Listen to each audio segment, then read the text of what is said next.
Today is National Funeral Director and Mortician Recognition Day, and I wanted to take a minute to say thank you to all the individuals in the field that I have been so fortunate to know, including my own dad. The individuals in this field are so committed to their purpose, and it shines through in the empathetic leadership that they display. People are coming to them at the most vulnerable and grief-stricken times of their lives, and yet many of the funeral directors and morticians that you meet are not just committed to the work in the funeral home. Often they're serving on local, state, and even federal organizations. In the unfortunate but very real situation of natural or man-made disasters where there are a large number of casualties, these are individuals that commit to the work of supporting recovery, identification, and return of those that have passed on.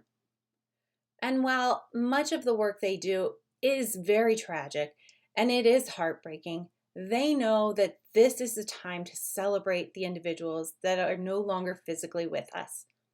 Funeral directors and morticians have an incredible way of connecting with people and listening to the stories and making sure that that person's life is celebrated in a way that is honoring their personal, religious, and cultural requests.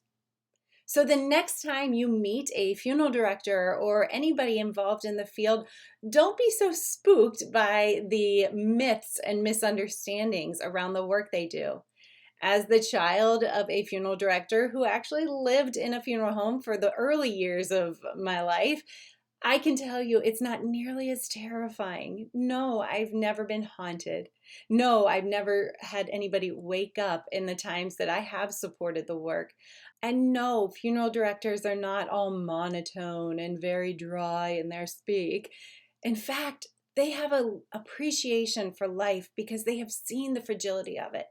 They have the ability to turn a moment into a celebration when otherwise it can be crippling in grief. So again, I say thank you. Thank you for the dedication to the work and to the communities that you serve.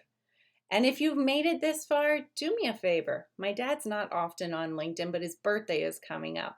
And so in a thankless field that has really been through a lot the last 2 years especially, make sure to drop him a, hey, great job for the work you're doing, or happy early birthday. I'd love for him to see a bunch of notifications and think, what is happening? So thanks to all of those funeral directors and morticians that are committed to the work that you do and the purpose of your job. Stay well, take care.